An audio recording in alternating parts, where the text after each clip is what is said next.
refait le H, l'émission exclusivement consacrée au HBC Nantes, chaque semaine dans la HBC Nantes Family. En présence d'invités, supporters, bénévoles, journalistes, nos spécialistes analyseront sans phare l'actualité du HBC Nantes.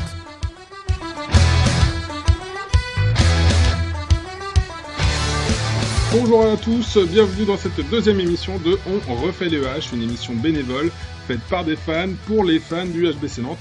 Émission enregistrée dans les conditions du direct. Comme chaque semaine, nous décortiquons l'actualité du H en compagnie de Mickaël, abonné depuis 2013. Bonsoir Mickaël. Salut Polo, salut Yann, bonsoir à tous. Et également, comme tu l'as dit Mickaël, en présence de Yann, administrateur du groupe Facebook HBC Nantes Family. Bonsoir Yann. Bonsoir Paul, bonsoir Mickaël, bonsoir à tous. Et en compagnie donc de moi-même, Paul, ancien journaliste pour le compte de la radio Sun et supporter du H. Au programme ce soir, plusieurs thèmes, l'avis général, votre avis messieurs sur la rencontre contre Dunkerque, donc sans rentrer dans le détail des individualités. On abordera aussi les performances des recrues du H de cette saison, plus particulièrement avec un focus sur Nielsen et sur Mine. Et puis on reviendra également après sur la réserve du H qui jouait en N1 contre l'ASB Rezé la semaine dernière, avec une belle victoire à la clé. On abordera également le sondage maillot réalisé sur le groupe, avec un résultat favorable pour le maillot du H. Et puis, dans un dernier temps, on reviendra sur le match contre le PSG, à Paris, le match de mercredi. Voilà, messieurs, le programme de cette deuxième émission. Et on commence tout de suite par votre avis sur la rencontre contre Dunkerque. Yann, qu'est-ce que tu peux nous dire sur ce match ? Alors, avant de parler du match en lui-même, je vais faire une petite parenthèse sur le nouveau protocole de la LNH, une petite description, c'est en gros, il faut que les joueurs rentrent en file indienne, derrière le capitaine de l'équipe, en pleine lumière. Alors, ce protocole, c'est avant tout une décision poussée par le lobby des télés, notamment beIN, qui est le diffuseur officiel et exclusif de la Star League. Alors, je comprends bien la problématique rencontrée par beIN Sport et la LNH, que soi-disant ça ne rendrait pas bien à l'image et donc télévisuellement parlant, ce ne serait pas qualitatif. Il faut aussi préciser que cette décision a été votée à l'unanimité au comité directeur de la Ligue. Lors de la première journée de championnat, Montpellier et donc le H, surtout le H d'ailleurs, ont choisi de ne pas respecter ce nouveau protocole et de faire entrer les joueurs dans le noir. Avec la vidéo sur le cube, à la H Arena, l'hymne du club, bref, ce qui se fait depuis quelques années maintenant ici à Nantes. Le président Pelletier s'en est expliqué avant le match contre Dunkerque sur les antennes de beIN auprès d'un Thomas Vilches particulièrement vindicatif, mais surtout particulièrement médiocre, autant dans son parti pris entrepreneurial en tant que salarié de beIN, que dans son analyse journalistique. Je vais m'expliquer un peu. C'est selon Thomas Vilches, le président Pelletier, ne siégeant pas au comité directeur de la Ligue, n'a pas à donner son avis sur un vote qui a eu lieu à l'unanimité. Il compare ainsi Gaël Pelletier au chômeur qui ne vote pas mais qui se plaint des hommes politiques en place. C'est vraiment ce qui a été dit, ça, Yann ? C'est exactement ce qui a été dit. Alors, je veux bien que l'argument populiste, fasse mouche chez certains, mais je me permettrai de rappeler à Thomas Vilches que, par ailleurs, j'apprécie vraiment beaucoup en tant que commentateur, que le vote est un droit et non une obligation. Et que ne pas voter est aussi un acte citoyen, puisque le vote blanc n'est pas pris en compte dans le résultat d'une élection en France. Et donc, ne pas voter, ça ne veut pas dire nécessairement qu'on reste à la fraîche à siroter des mojitos et qu'on n'a pas son mot à dire. Là, c'est pareil. Si le président Pelletier ne siège pas à la Ligue, c'est peut-être parce qu'il y a siégé auparavant et qu'il a vu comment ça s'y passait et comment les décisions étaient prises. Ça ne l'empêche pas pour autant d'avoir un avis et de l'exprimer. D'autant que l'argument de la qualité télévisuelle fait pchit assez rapidement. Regardez ce qui se passe en NBA, par exemple. Ça rend pas bien, je crois pas, au contraire ça rend vraiment très bien et c'est exactement ce que le H fait. En fait, ce qui rend pas bien, c'est chez les clubs qui jouent dans les salles en carton. Alors désolé pour Ivry, pour Tremblay, je dis ça sans méchanceté, pour faire que des copains. Tant pis. Pour Saint-Raphaël, un club qui tient à cœur à Thomas Vilches d'ailleurs. Je veux pas te couper du coup Yann, mais en fait c'est ça, c'est ce qu'ils reprochent, c'est que du coup eux, beIN, ils veulent une diffusion qui soit plus télévisuelle au détriment de l'ambiance qu'on peut avoir dans les salles. C'est pas de l'ambiance, c'est de la présentation qu'on peut avoir, mais bon, une retransmission télévisée d'un match à Évry dans une salle qui ressemble à un hangar vide de public, ça rend peut-être bien en pleine lumière, j'en suis pas convaincu. Donc, messieurs de la Ligue et de la télévision, ça serait bien de se pencher sur les vrais sujets, ceux qui ont un peu de corps, quitte à déranger, hein, comme les droits télé qui n'ont quasiment pas augmenté cette année pour plus de matchs diffusés, donc ça c'est tout bénef pour BeIN, hein. Ou la formation et le statut des arbitres de Star League, par exemple, ça éviterait d'avoir les deux clowns qu'on a eu contre Dunkerque lors de la première journée OH. Alors, ils apprécieront, s'ils nous écoutent. Et qui nous avait quand même déjà pourri le Final Four de Coupe de la Ligue contre à Reims il y a quelques années. Surtout, je vais finir là-dessus, et après on va parler du match en lui-même. Si vous pouviez juste foutre un peu la paix à ceux qui bossent correctement, parce que ceux qui bossent correctement, ce serait juste bien de vous en inspirer. Voilà, c'est pas pour cirer les pompes du H, mais on fait les choses bien, on arrive où on est parce qu'on travaille. Voilà. Maintenant, on va parler du match de Dunkerque, c'est quand même beaucoup plus intéressant. Bon, le message est passé. En l'occurrence, sans doute que c'est un avis qui sera partagé, mais n'hésitez pas, en l'occurrence, vous qui écoutez l'émission, à réagir sur le groupe également pour nous dire ce que vous en pensez.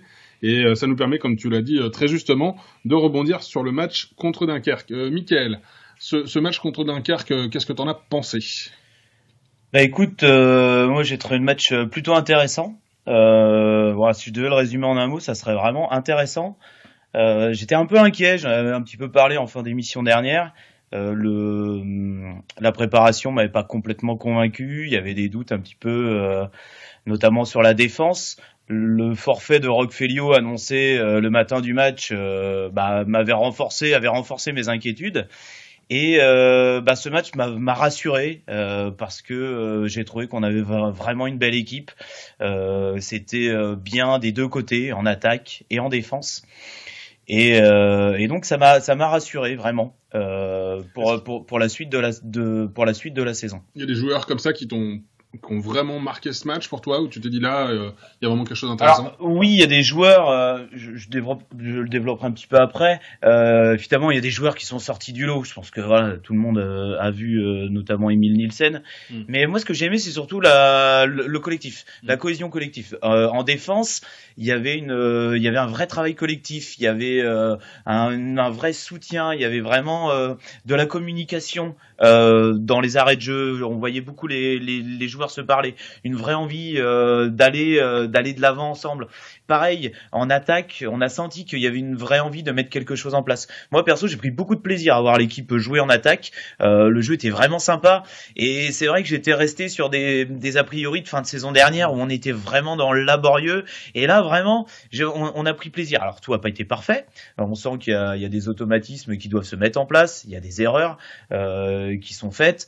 Il y a eu des pertes de balles. Mais je dirais que le contenu global, que ça soit en attaque ou en défense, il était vraiment, je vais redire le mot, mais hyper intéressant. Et il y a eu vraiment beaucoup de belles choses. Et je dirais que c'était hyper important de gagner ce match. On l'a fait et en plus on a mis la manière. Moi j'aurais pris sans la manière, comme l'année dernière où on le fait à l'arraché. Mais là on met en plus la manière. Donc très content, on a passé une belle soirée. Yann, tu partages cet avis là sur le match contre Dunkerque? Ouais, complètement. Sur le match en lui-même, quel plaisir déjà de retrouver la H Arena et quel plaisir de voir cette nouvelle équipe évoluer.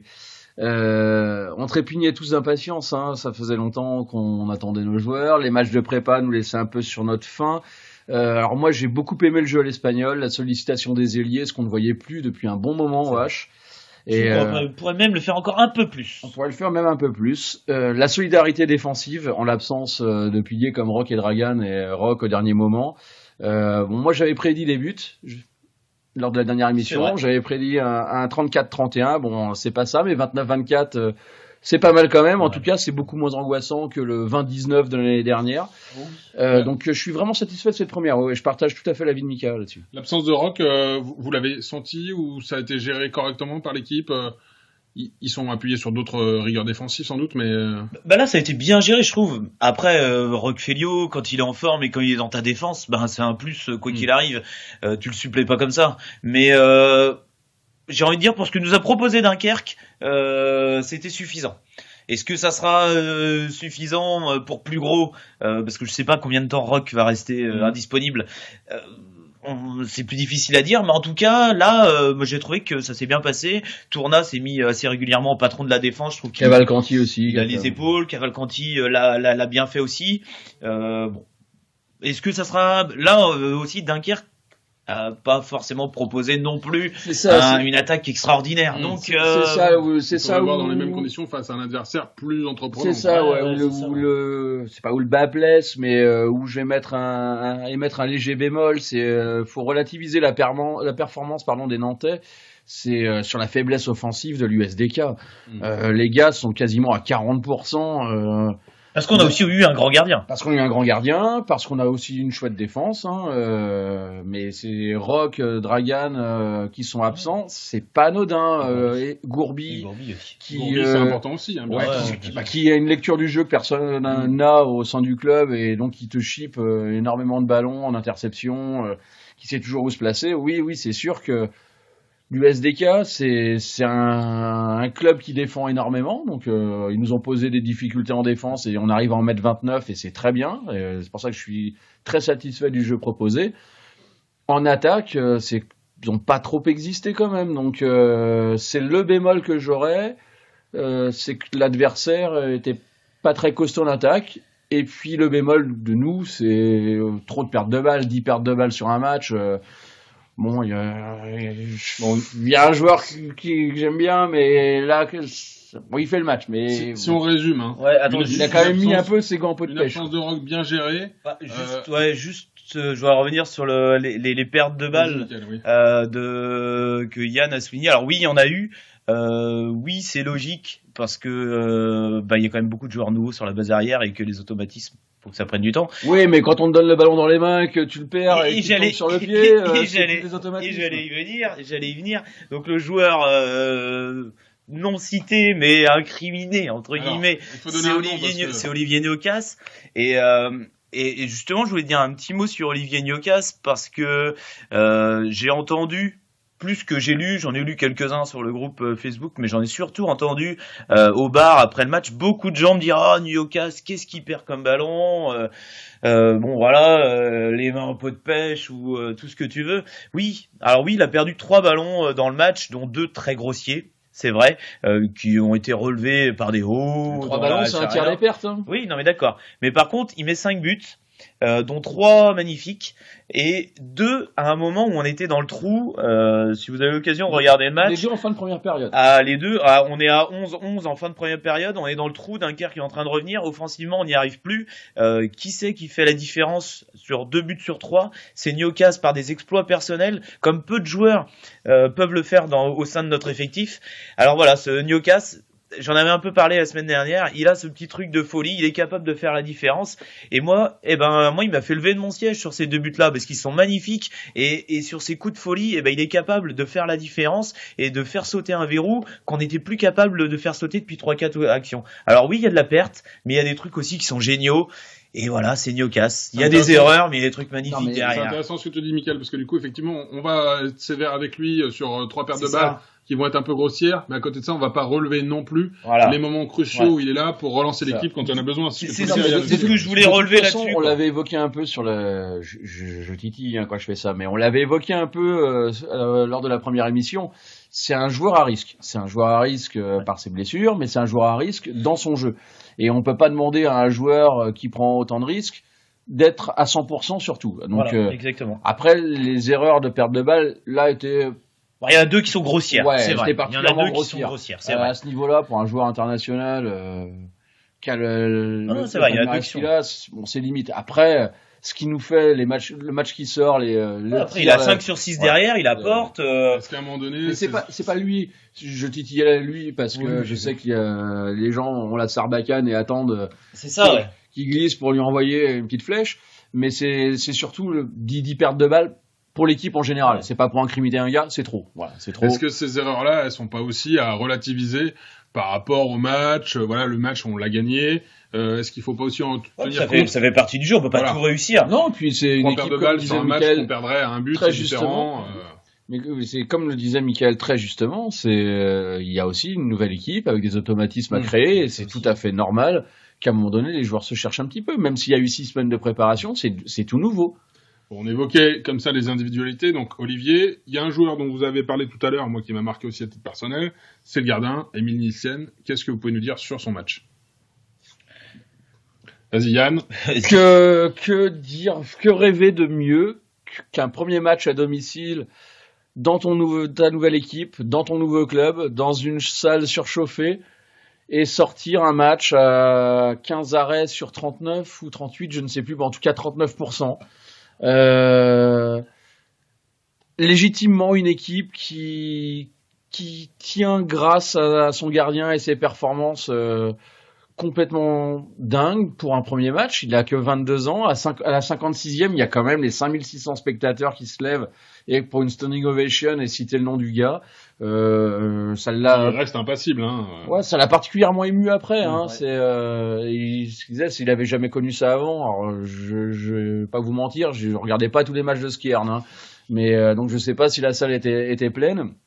Mais c'est sûr que bon, quand vous avez 22 ans, 5600 spectateurs pour votre premier match à domicile dans votre nouvelle équipe qui se lève et qui vous acclame, ça doit quand même coller quelques frissons. Donc oui, non, rien à dire sur ce joueur, si ce n'est que il vaut largement les montants qui ont été affichés, à savoir entre 100 et 150 000 euros de transfert pour un jeune gardien, c'est beaucoup, mais c'est tout à fait justifié. À voir sur la saison, mais je n'ai aucun doute sur les performances du jeune homme.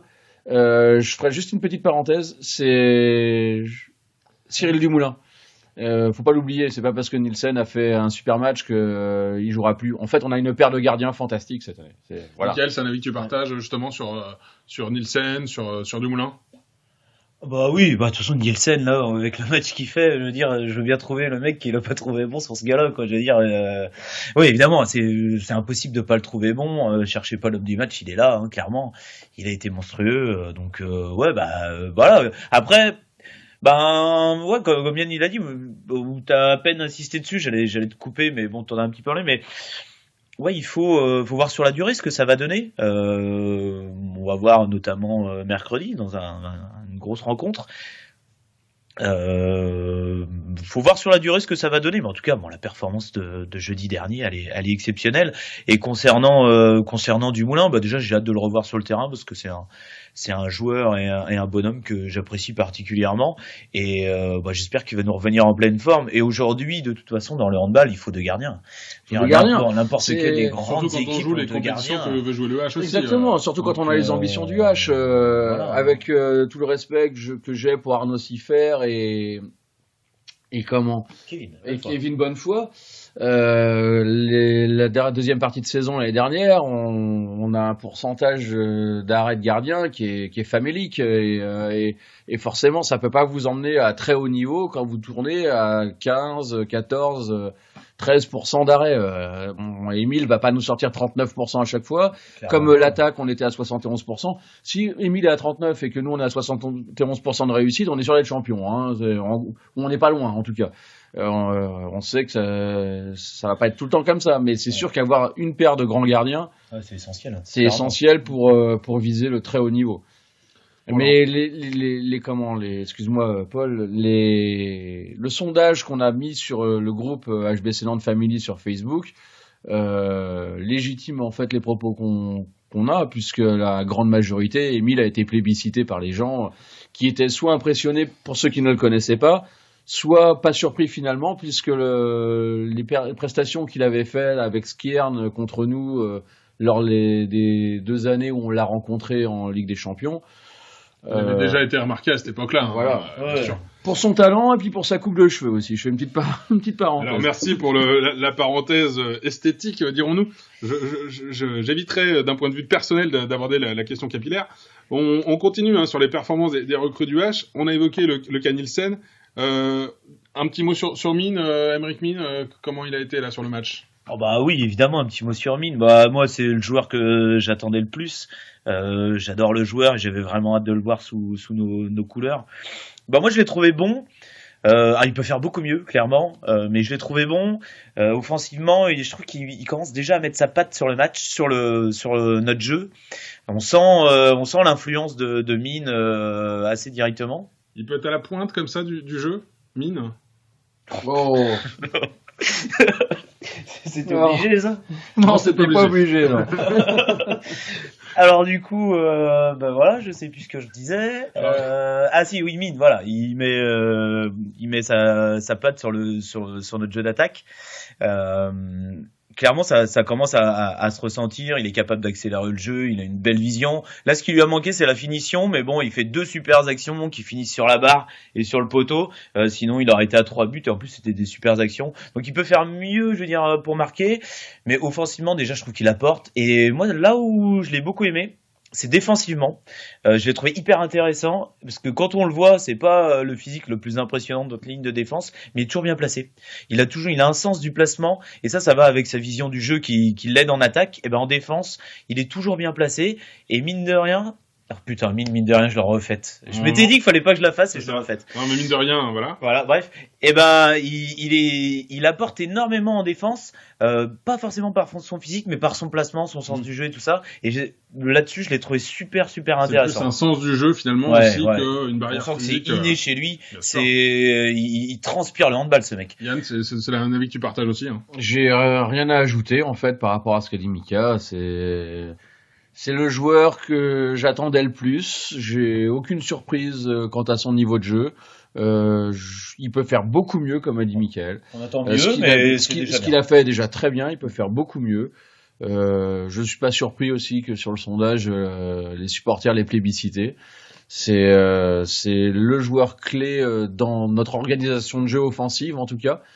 Et je suis convaincu qu'il va en apporter encore plus que ce qu'il a pu faire sur ce premier match. Bon, alors le cas des recrues, c'est fait. On va évoquer les jeunes, à savoir la réserve notamment, en tout cas qui jouait en N1 sur le parquet de l'ASB Rosé la semaine dernière avec une victoire à la clé 30-40. Qu'avez-vous pensé de ce match? Yann, tu y étais, hein? Oui, j'y étais. Alors c'était intéressant puisque ça permettait de voir les nouvelles recrues de la N1 qui ont intégré le centre de formation, notamment des petits jeunes qui ont fait la prépa avec l'équipe professionnelle du fait de blessures de certains joueurs. Thibaut Briet, Lucas Petro et Andreas Hoffmann, pour les citer. Ce sont les 3 joueurs qui t'ont le plus impressionné sur ce match? Non, ce sont les 3 qui ont suivi la prépa avec l'équipe professionnelle. Par contre, oui, Andreas Hoffmann, le gardien qui vient de Strasbourg, absolument phénoménal ce gardien. J'espère qu'il continuera sur sa lancée, mais il a forcément quelque chose qui va lui permettre d'atteindre le très haut niveau. J'en suis convaincu. Et Briet, c'est l'énigme en fait. C'est le parcours atypique, National 3 à Rouen qui intègre un centre de formation à 19-20 ans là, actuellement. J'avais dit 22 ou 23 la semaine dernière, je m'étais trompé. Il a été très impressionnant, 8 buts. Il est très grand, il organise quand même pas mal le jeu au poste d'arrière gauche. Puissant, bonne lecture, super mec au passage. Je lui fais un coucou si il écoute après. Et Briet m'a vraiment impressionné. Hoffmann, comme je disais, Damatrin, mais Damatrin, si on regarde les stats, c'est plus soliste que. Après, c'est un ailier. Après, quand tu mets 14 buts dans un match de N1, c'est que t'as forcément le talent. Non, il a le talent, mais il va falloir qu'il apprenne un peu plus à jouer avec. Ouais, mais ça se travaille. Mais ça se travaillera. Mais par contre, il a du talent. Et puis, on va parler, parce qu'il y a forcément Lucas de la Bretèche et Matteo Faduil, le petit frère d'Elohim Prandi. Alors, c'était assez intéressant parce que lui était lié gauche, mais il a fait quasiment tout le match au poste de demi-centre. Alors, il y a un peu de déchets, mais le gars a un talent dingue. C'est absolument un talent dingue. Il tente des trucs que j'avais pas vu, avec des passes derrière le dos, derrière la tête. À 17 ans, parce que c'est quand même le Benjamin de l'équipe, c'est le plus jeune. Il a juste 17 ans. Non, c'est très impressionnant. C'est une petite pépite qu'il va falloir façonner, parce que. Et garder. Alors déjà, on a réussi à le récupérer, parce qu'il vient pas de chez nous. On n'était pas les seuls sur le coup. Et je suis très content qu'il soit là. Mais il transpire le handball. Il est beau à voir jouer. Il a du style avec sa coupe de cheveux, la Valderrama. Non, c'était très bien. On parlait pas des cheveux, c'est un sujet. Mais c'était très bien, c'était vraiment très bien. 40-30 quand même, une belle victoire contre Rosé, qui je ne vais pas m'attarder parce qu'ils ont rien montré collectivement, et j'espère que ça va pas être le cas parce que je suis tout cœur derrière eux. Il faut qu'ils se maintiennent, c'est que leur 2e saison en National 1. Nantes, c'est la première, hein, on vient de National 2, mais le club est champion de France de National 2, invaincu depuis pléthore de matchs, ils continuent sur leur lancée. C'est pas les mêmes objectifs, quoi. Nous, on veut sortir des pros pour aller à très haut niveau. Donc, Michael, t'as un avis, merci beaucoup. Yann, t'as un avis également sur ce match, sur la réserve, sur les potentiels, comme ça, ces joueurs qui attendent que de rentrer dans l'équipe première. Ouais, moi j'ai un petit peu moins de choses à dire parce que j'ai pas vu le match, contrairement à Yann, donc ouais, je pourrais pas juger sur les performances des garçons. Après, ouais, forcément, je m'intéresse. Mon Damatrin, on en a parlé. Moi, c'est un garçon dont j'attends beaucoup et j'espère qu'on pourra le voir sur quelques apparitions en pro cette année. Thibaut Briet aussi, Yann en a parlé. Moi j'aime bien le profil du mec, le gars il est un petit peu atypique et bon il a fait toute cette prépa avec les pros, je suis sûr que il a énormément appris. Et en tout cas, moi ce qui m'impressionne c'est qu'il s'impose déjà, quoi. Le gars il débarque dans un groupe qui est champion de N2 comme tu l'as rappelé, où il y a pas mal de joueurs qui sont restés, et le gars il arrive sur son premier match, il met 8 buts, il sort du lot. Non, il y a plutôt eu pas mal de changements, hein. Il y a pas mal de joueurs qui sont restés, tu trouves quand même un groupe de base. Les Damatrins, les Guénaud, les Gaillards, enfin il y a une base qui est là. Ça fait que 2 là. Non, il y en a d'autres, je les ai pas en tête. Non, j'ai pas ma liste, mais il y en a d'autres. Ça a beaucoup changé. Il y en a d'autres quand même. Il y en a qui sont là mais qui sont pas au centre de formation, qui sont dans l'équipe. Ouais, mais bon, ça fait partie de l'équipe. Bon, lui il arrive, il s'impose, il pose sa main quand même, et il vient pas d'un centre de formation, donc voilà, moi j'aime bien le profil de ce garçon. Il était sur la feuille de match de Dunkerque. Voilà, il y a. Est-ce que pour un club qui a les ambitions du H, la réserve, c'est pas non plus l'équipe après le centre de formation, c'est aussi préparer les joueurs qui vont venir suppléer l'équipe première. Donc ça veut dire aussi, forcément, se séparer de joueurs du centre de formation qu'on n'estime pas être au niveau de l'équipe première. Ah ouais, non, mais c'est exactement ça. C'est ça. Puis en plus, c'est vrai qu'il faut quand même voir que ce centre de formation, si on regarde un petit peu en arrière, il nous a énormément apporté. Aujourd'hui, il nous a apporté des mecs comme Tourna, comme Lagarde, Pech-Balbec, et bon, à un petit moindre niveau, mais des garçons comme Niateux qui sont chez nous, ou Camarero, qui sont aujourd'hui des bons joueurs de Star League. Florian Delcroix, Robin Cantegrel. Et voilà, mais ces gars-là, il va falloir j'espère qu'on les verra un jour, s'éclater comme s'éclate un Nico Tourna, comme on avait un Romain Lagarde, et qui vont nous apporter énormément. On profite d'ailleurs pour les saluer par le biais de cette émission. Ils sont passés par le H, voilà, ils ont porté un jeu. Tourna est toujours là. Tourna est toujours là, pour ceux qui sont toujours là, mais pour les autres. Pas longtemps, mais toujours là. Et pour les autres, on continue de suivre aussi un petit peu ce qu'ils font dans leurs équipes respectives. Tu voulais ajouter autre chose du coup, Mickaël ? Non. Bon. Très bien, justement, on n'ajoute rien, mais on revient sur le sondage de cette semaine sur les différents maillots du HBC Nantes. Sondage réalisé donc sur le groupe HBC Nantes Family et qui a désigné le maillot gagnant, c'était le maillot de domicile, donc le maillot violet. C'est ça. De championnat. Maillot de championnat. C'est ça. Ce qui est bien, c'est qu'en fait aujourd'hui, il y a eu les résultats d'un sondage fait par la Ligue sur les meilleurs, les plus beaux maillots, les plus beaux maillots de Lidl Star League, de l'NH, et Nantes a remporté. Alors c'est notre premier trophée honorifique, on va dire. Alors est-ce que les gens ont voté pour le maillot ou pour le club ? Les gens ont peut-être voté pour le club, étant donné qu'on a beaucoup de supporters derrière, parce que tous les ans c'est à peu près pareil, c'est Nantes, Montpellier, Chambéry. Les gens qui sont. Et là c'est Créteil qui est 3e. J'ai regardé. C'est les gens qui sont peut-être un peu actifs comme ça. Ça veut dire que le bon goût est à Nantes, il n'y a pas non plus des kilomètres. Non, mais le maillot est très beau, je trouve ça beau. Le maillot est très beau cette année, moi je l'aime beaucoup. Le résultat, en tout cas, sur le groupe était très partagé avec le maillot. C'est ça, c'était pas le même sondage. Coupe d'Europe. Vraiment ça se joue entre le maillot domicile Coupe d'Europe, le maillot noir avec le H incrusté de travers et le maillot domicile violet. Ça se joue entre les deux avec quand même un petit plébiscite pour le maillot domicile. Une quinzaine de voix, je crois. Peut-être les couleurs, même moins que ça, je crois, mais peut-être les couleurs aussi, peut-être que le violet. Les couleurs, puisque le noir est moins la couleur quand même. Il y a des supporters qui soulignaient cette idée, peut-être que ce H justement de travers, un peu souligné comme ça, et qui pourrait. Ouais, c'est ça. En fait, ça a été souligné pas mal de fois, c'est que ce H de travers, en fait. Ce serait très joli sur un maillot violet et que ça pourrait en fait devenir une empreinte, une marque qui permettrait d'identifier encore plus le club comme par exemple le maillot de Monaco qui est très spécifique, ou en football par exemple, ou le maillot de l'Inter Milan qui est rayé bleu, noir et bleu, ou du Milan AC, ou celui de Barcelone qui a des couleurs qui sont très marquées. Bon, là c'est la même chose, c'est pour marquer le H. Les gens pensaient peut-être avoir ce maillot violet avec le H de travers. Bon, à réfléchir, on n'est pas graphiste. Bon, en tout cas, double victoire sur le groupe. Enfin, bon, c'était logique, il n'y avait que des maillots du H, mais également sur le sondage de la LNH. Bon, ça fait toujours plaisir, hein, même si c'est un titre. Oui, bah pour la LNH, moi je m'en fous un peu perso, mais moi ce que j'aime bien, c'est pas le fait du club, par contre, c'est que les sponsors sont monochromes, en tout cas sur les maillots de la Star League. Effectivement. Bon, il y a une personne qui a souligné que c'était dommage parce que ça permettait de ne plus voir en fait les sponsors. Bon, oui, c'est certainement dommageable pour le sponsor. Peut-être que c'est quelqu'un du sponsor d'ailleurs. Et peut-être d'ailleurs, moi en ce qui me concerne. Voir le nom d'un promoteur immobilier ou d'un marchand de boudin, je m'en fiche un petit peu en fait. On les remercie quand même d'accompagner le H. C'est nécessaire, c'est absolument. Merci les marchands de boudin. C'est nécessaire, c'est absolument indispensable. Après, il faudrait peut-être trouver une réglementation. Le maillot de Paris, par exemple, qui est pas dans les plus beaux. Moi, je considère, je vais peut-être me faire assassiner, mais je considère que c'est le plus beau.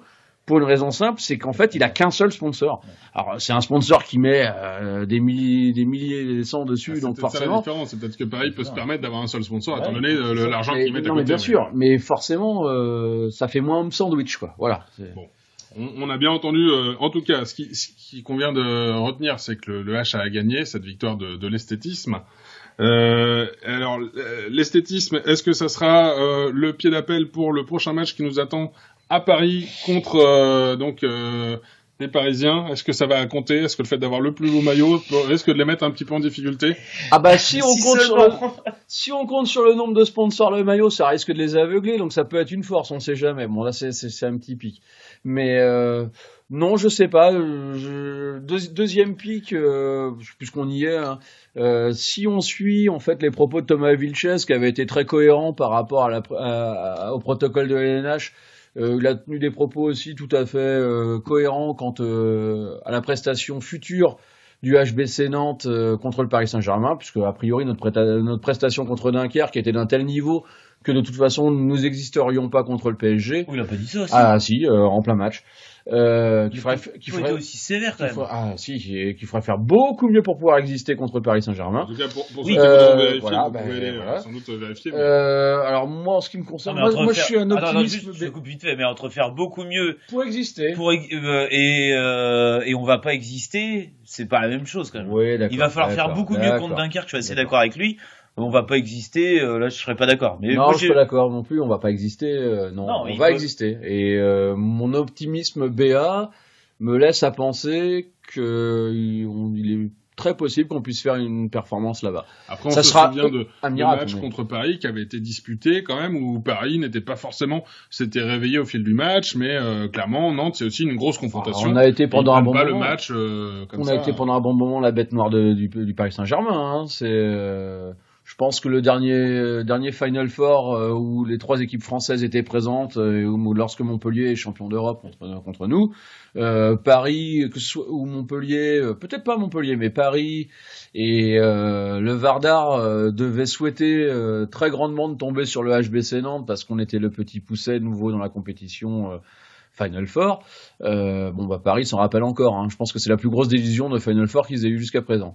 Il y a des joueurs comme ça de l'effectif parisien que vous redoutez un peu plus là, qui pourraient être plus dangereux sur ce match-là?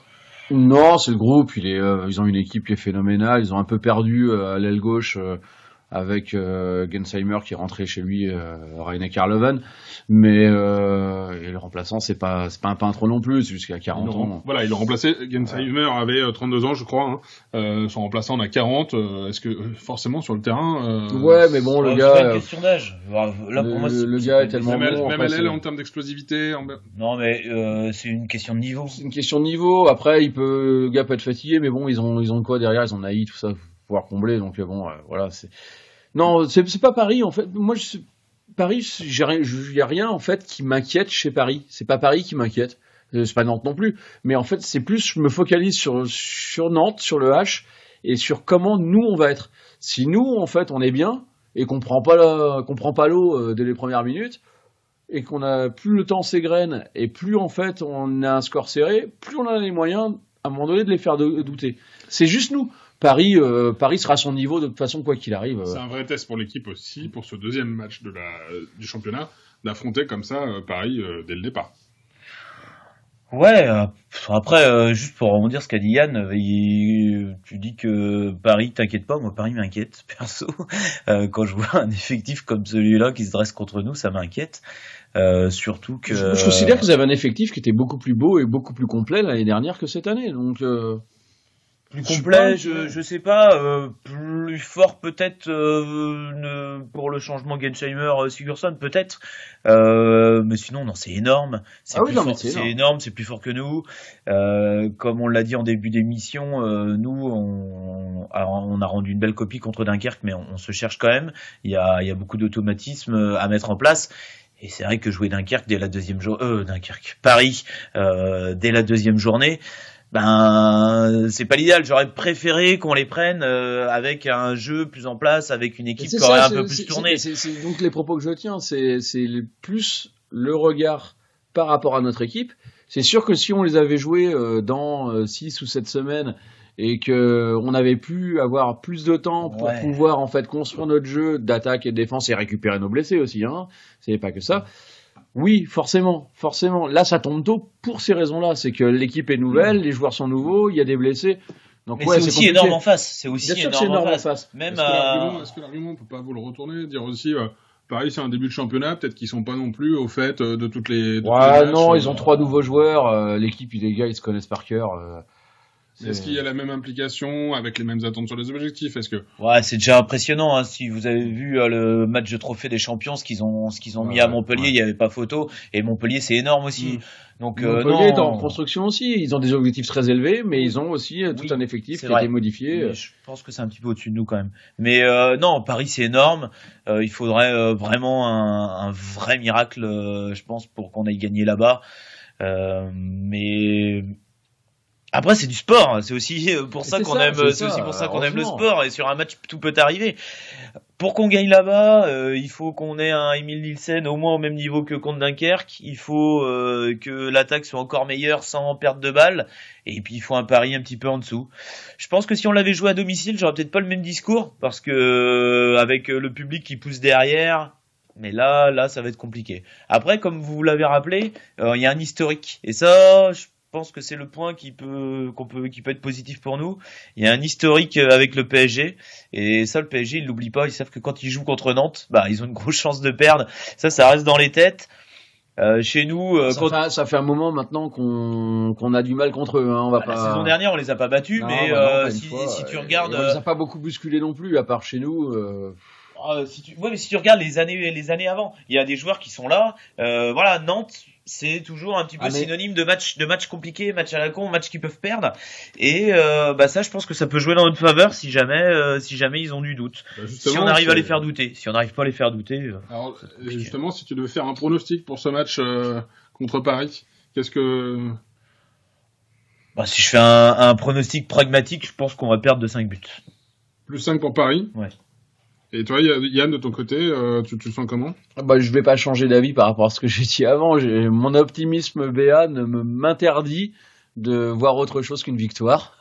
Voilà. De toute façon, je ne vois jamais autre chose qu'une victoire. Ça ne m'empêche pas d'être lucide. Je sais très bien ce qu'il y a en face. Une victoire de combien alors? D'un but. D'un but pour le H. D'un but. Un penalty dans les arrêts de jeu. Ouais, voilà, c'est ça. Mais je pense que tout le monde apprendrait. Quand tu dis ça, j'ai souvenir de Jean-Claude Suodo en football, ce sera ma conclusion par rapport au match du PSG, qui disait qu'à partir du moment où lui rentrait dans une compétition avec son club, quelle qu'elle soit, le but c'était d'aller au bout. Alors tout le Nantes qu'il était en Coupe d'Europe, c'était d'aller au bout. Bon là c'est la même chose. Si Nantes arrive dans le match à Paris en se disant de toute façon on va se faire botter le fion parce que y a des ogres en face de nous et on n'y arrivera pas, c'est sûr que le match c'est pas la peine de le jouer. Non, tu pars le couteau entre les dents en te disant que de toute façon on a tout à gagner et rien à perdre. Une défaite ce serait normal. Donc on a tout à gagner. Et puis on va le faire. Bon, écoutez, c'est tout ce qu'on souhaite à nos joueurs. On sera là en tout cas pour les encourager. On retient vos pronostics, on débriefera tout ça lors de la prochaine émission.